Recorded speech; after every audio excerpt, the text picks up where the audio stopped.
Alright, this screencast is going to cover the beginning of Chapter 9. So if you have not done so already, you will need to go to Moodle and download the Chapter 9 outline. So where we left off in class this week about the Civil War was the very beginning, really, although war hasn't really begun yet. But we did discuss that Abraham Lincoln is elected in the election of 1860, and within a month, South Carolina will secede from the Union, followed by other states. So we're kind of jumping ahead here, but I wanted to give you an idea of what southern states are going to secede and become the Confederacy over time.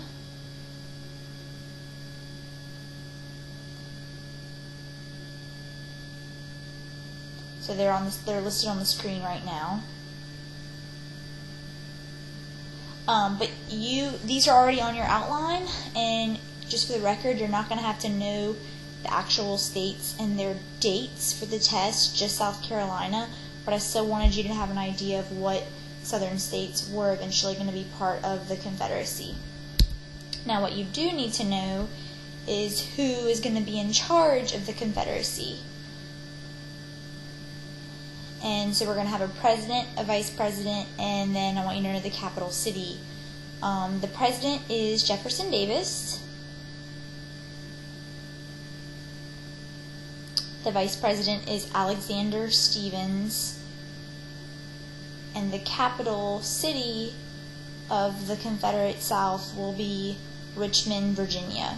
All of this is on the PowerPoint.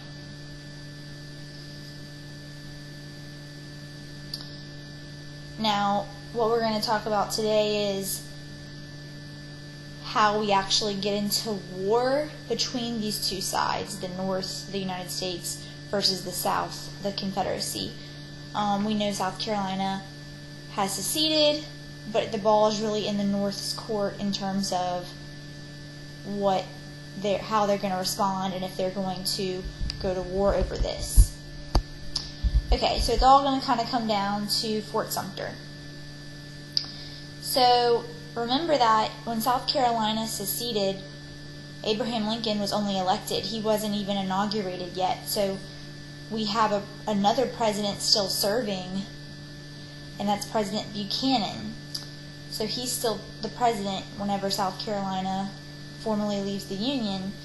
So when South Carolina secedes, President Buchanan declared that secession was illegal, but that the federal government did not have the authority to forcefully restore the Union. So it kind of sounds like he's not saying that what they're doing is allowed and constitutional, but that it would be unconstitutional for him to try to force them back in. So it kind of sounds like he's going to take more of a lax approach. South Carolina sees this as a recognition of their independence.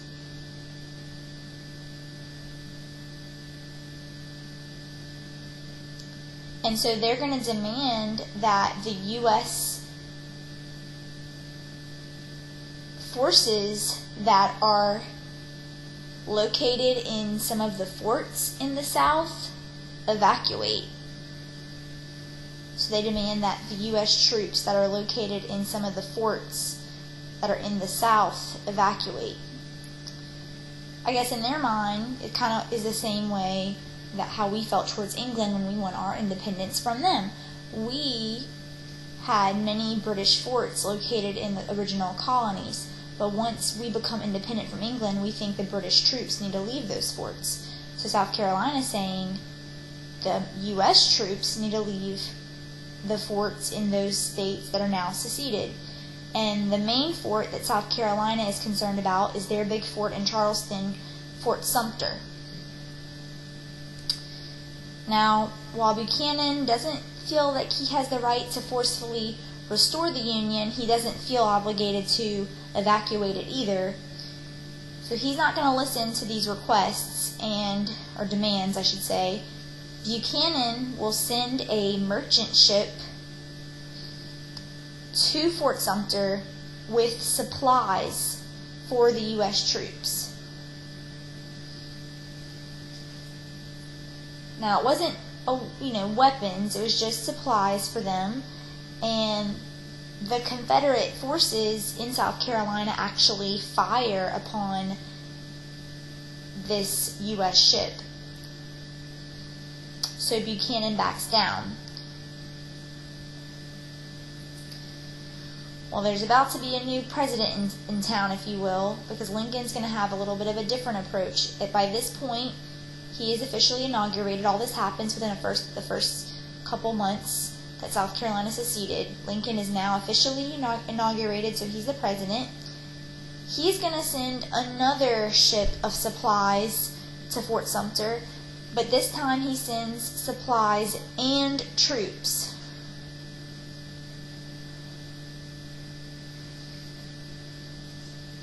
Now, he said, I'm not going to use these troops unless you attack this boat.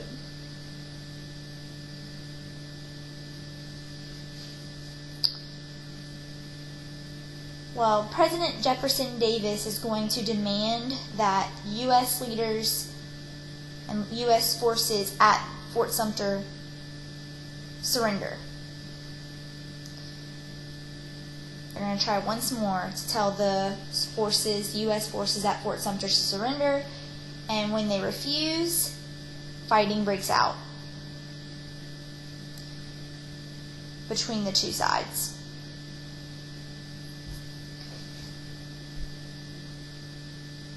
Now, within about 2 days, American forces at Fort Sumter have to surrender, so South Carolina won this battle. But in a way, it kind of shows you that Lincoln was just waiting for the South to attack first, because he does want to fight for the Union, but he didn't want to start the war. But now the war has officially begun, so he's going to plan to finish it. Here's some other pictures of this.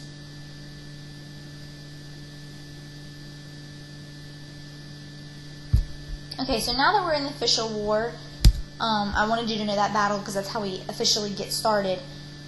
But now we're just going to kind of compare, in the rest of the screencast really quickly, we're just going to compare the two sides, the North versus the South, to get an idea of what the two sides consist of. So, the North. The North is known as the Union.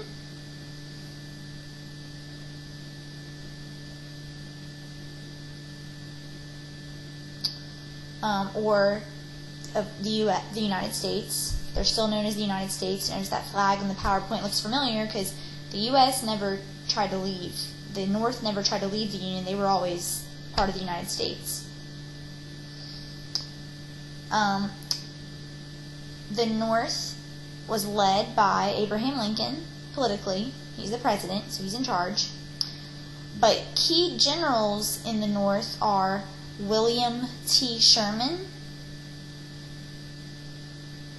as well as Ulysses S. Grant.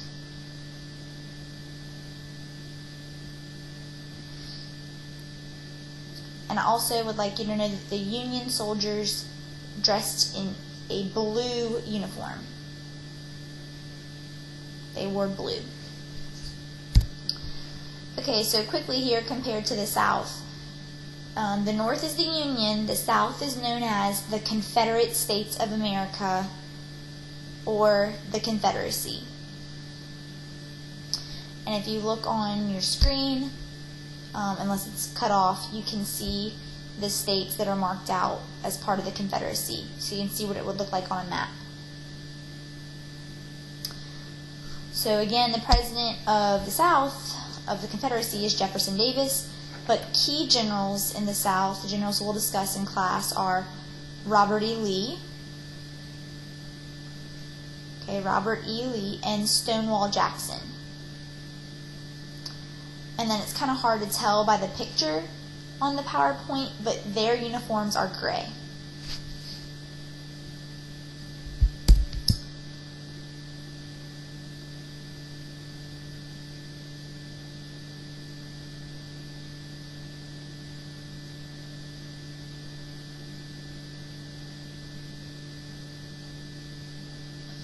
And then as far as border states, I just want you to know these 4 states, Delaware, Maryland, Kentucky, Missouri, they are states that had slavery, so they were slave states, but they actually do not secede from the Union. And those are those kind of middle states, they're in the midsection of the country, that are still the South, because they had slave states, but they weren't in the Deep South, and they did not secede. Okay, and then I just want to compare the advantages and action plans of the North and the South. And remember, an advantage of the North would be a disadvantage of the South, and vice versa. So, for some advantages of the North, more people, more factories. That means they can produce more goods, more wartime goods. Also, a more developed railroad system, which helps for transportation of products. And lastly, they're established, and they have an established government. They aren't the ones starting from scratch. They already have an established government.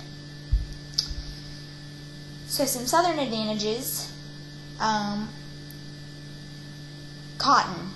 The fact that cotton is still in such high demand, not just nationally but internationally, means the South will continue to make money.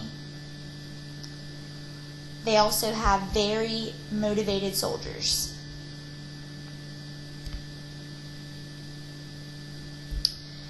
Now to compare the 2 action plans of the 2 regions. The North had to conquer the South to win. In order to win, they have to conquer all of the South to force it back into the Union.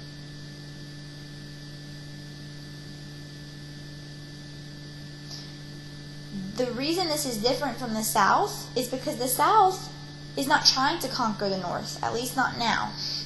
They just need to survive. They need to outlast the North until the North would give up. You're going to see that this provides somewhat of an advantage for the South because the North's job is harder.